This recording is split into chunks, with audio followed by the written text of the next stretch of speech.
Student non math mystery में हम आ गए हैं अगेन विद अनदर मिस्ट्री जो कि है 3 की power tangent of theta with natural log of 3। तो ये भी है हमारे पास क्या हमारा प्रोडक्ट रूल, और प्रोडक्ट रूल को किस तरह अप्लाई करते हैं पीछे वीडियो में बहुत डिटेल से बता चुकी हूँ। ठीक है, क्वेश्चन नंबर 19 में। और ये है हमारा फर्स्ट फंक्शन, इसको हम सेकंड फंक्शन बोलेंगे। ठीक है, तो यहाँ पर हम यूज़ करेंगे D Y by D of theta. ठीक है, विद रिस्पेक्ट टू थीटा जो है हम इसको डिफ्रेंशिएट करेंगे एंड इसको फर्स्ट फंक्शन, इसको सेकंड फंक्शन बोलेंगे। पहले बोलेंगे फर्स्ट फंक्शन, तो फर्स्ट फंक्शन है tangent of theta. Now derivative पहले ऐसा करते हैं कि सेकंड फंक्शन लेते हैं। Second function natural log of 3 into derivative of first function. 3 tangent theta का डेरिवेटिव क्या होता है, लेट्स सी। इसका डेरिवेटिव होता है 3 टेंजन ऑफ थीटा। अब पावर का टेंजन थीटा का डेरिवेटिव क्या होता है, वो होता है हमारे पास सीकन स्क्वायर ऑफ थीटा। ठीक है, ये हो गया है। नाउ प्लस करेंगे एंड अब जो है सेकंड फंक्शन, अब मैं इसको यहाँ पर हटा देती हूँ।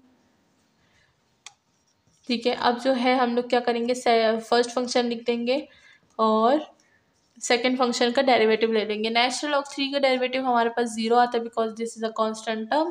तो कांस्टेंट टर्म का हमेशा डेरिवेटिव 0 ही आता है, चाहे वो कोई भी वैल्यू क्यों ना हो। तो ये हो गया है हमारे पास 0। तो चलिए अब ये जो हो होल 0 हो जाएगा। ये हो जाएगा नेचुरल लॉग ऑफ 3, और सबसे पहले मैं 3 tan को लिखूंगी, 3 tan ऑफ थीटा।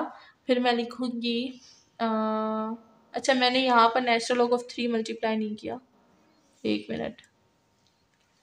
ये फर्स्ट फंक्शन का डेरिवेटिव हो गया। अब सेकंड फंक्शन को साथ में प्रोडक्ट में लिख देना है, नेचुरल लॉग ऑफ 3।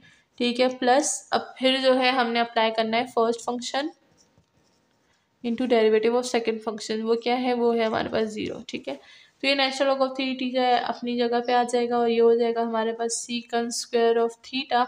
एंड दो नेचुरल लॉग 3 है तो हम इसको लिख देंगे नेचुरल लॉग 3 का स्क्वायर।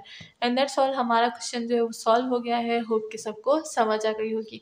बहुत ईजी है, एक बार हमें समझ जाना चाहिए कि हम लोग जो है पावर रूल किस तरह से अप्लाई करेंगे और प्रोडक्ट रूल किस तरह से अप्लाई करेंगे। ज़्यादा बेसिक जो है यही दो है, जिनको ये दो समझ आ गए बाकी रूल भी समझ आ जाएंगे। तो चलिए नाउ नेक्स्ट चलते हैं क्वेश्चन नंबर 21 की तरफ।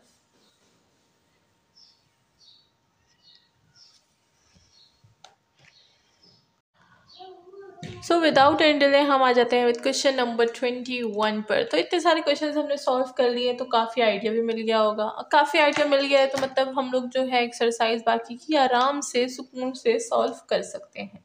ठीक है, तो क्वेश्चन नंबर 21 हमें क्या बोलता है कि जो y है वो हमारे पास है 2 की पावर साइन ऑफ 3t।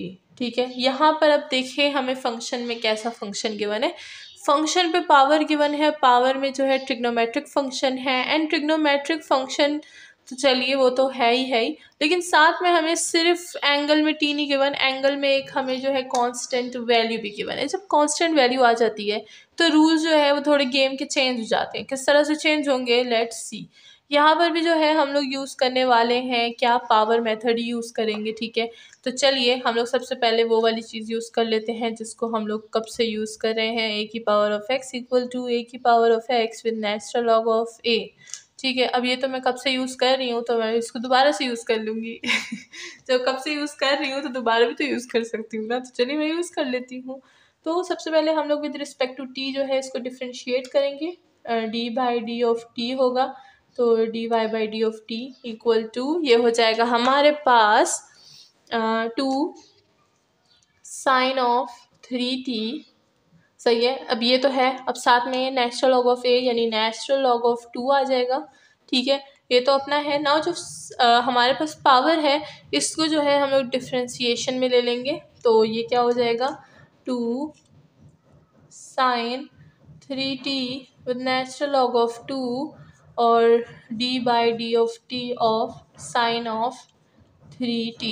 ठीक है, तो ये क्या हो जाएगा, ये हो जाएगा हमारे पास 2 sine of 3t with natural log of 2 अपनी जगह पे।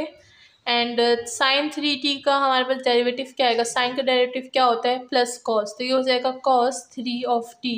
नाउ अगेन हम लोग डिफ्रेंशिएट कर देंगे विद 3 ऑफ t को। जो एंगल में हमारे पास कांस्टेंट वैल्यू गिवन होती है उसको भी हम लोग जो है डिफ्रेंशिएट करते हैं अगेन। तो 3t को डिफ्रेंशिएट करेंगे तो हमारे पास 3 आ जाएगा। सो आंसर को हम इस तरह से लिखेंगे 3 cos 3t, ये एक हो गया। Now 2 sin 3t with natural log of 2, ये हो गया है हमारे पास हमारा होल आंसर। होप कि सबको समझ आ गई होगी, बहुत ही इजी था ये। नाउ नेक्स्ट करते हैं, क्या नेक्स्ट करते हैं क्वेश्चन नंबर 22। और कहाँ जाएंगे भाई, क्वेश्चन नंबर 22 पे जाएंगे ना। अब हमने तो नारायण कागान जाने से रहे हम लोग हैं, चलिए हम लोग क्वेश्चन नंबर 22 पर ही जाके अपना दिल जो है वो खुश कर लेंगे।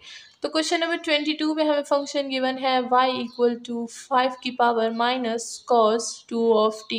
अब यहाँ पर भी हमें एक ट्रिग्नोमेट्रिक फंक्शन गिवन है जिसमें हमें नेगेटिव भी जो है वो पावर गिवन है, साथ में ट्रिग्नोमेट्रिक फंक्शन गिवन है, एंगल में भी एक कांस्टेंट वैल्यू है। तो यहाँ पर भी हम लोग वही चीज़ें यूज़ करेंगे जो अभी क्वेश्चन नंबर 21 में हम लोग यूज़ करके आगे बढ़े हैं। ठीक है, तो चलिए ये हो जाएगा D Y by D of T with 5 minus cos of 2t with हमारे पास क्या आ जाएगा, नेचुरल लॉग ऑफ 5। वही हम लोग यहाँ पर जो है हमारा मेथड यूज़ करेंगे एंड हम लोग d by D of t ले लेंगे किस चीज़ का, माइनस cos 2 ऑफ t का, जैसे हम लोग अभी अभी लिया था। तो ये तो हमारे पास ये वाला पूरा का पूरा जो है ब्रैकेट अपनी जगह पे ही रहेगा, ये तो चेंज नहीं होगा, बाहर जो है चीज़ें चेंज होंगी। कॉस माइनस कॉस का डेरिवेटिव क्या होगा, वो होगा हमारे पास जो है कॉस का डेरिवेटिव क्या होता है, माइनस साइन होता है। तो minus into minus of sine 2t, तो माइनस इंटू माइनस जो है कैंसिल हो जाएंगे एंड अगेन डेरिवेटिव ले लेंगे हम लोग 2t का, जिससे हम लेते हैं जो एंगल में होता है उसका भी हम लोग डेरिवेटिव लेते थे। अब कभी कभी अब आप बोलेंगे कॉस t का तो कभी डेरिवेटिव नहीं है, तो अगर हम लोग कॉस t पे कॉस टी में अगर हम टी का डेरिवेटिव लेंगे तो 1 आएगा, 1 को कॉस टी से मल्टीप्लाई करेंगे तो कॉस टी होगा, कोई फ़र्क नहीं पड़ता, इसीलिए वहाँ पर हम लोग मेंशन नहीं करते। लेकिन जहाँ पर कांस्टेंट वैल्यू आ जाती है वहाँ पर हम मेंशन करना शुरू कर देते हैं। ठीक है, तो अब ये क्या हो जाएगा, फाइनल आंसर 2, यहाँ पर 2 आ जाएगा यहाँ से, तो ये हो जाएगा 2 साइन 2t एंड ये ब्रैकेट एज इट इज़ अपनी जगह पे again cos t and natural log of 5। ठीक है, इसी के साथ हमारा जो आंसर है वो आ चुका है। होप कि सबको समझ आ गई होगी। नाउ चलते हैं विद क्वेश्चन नंबर 23।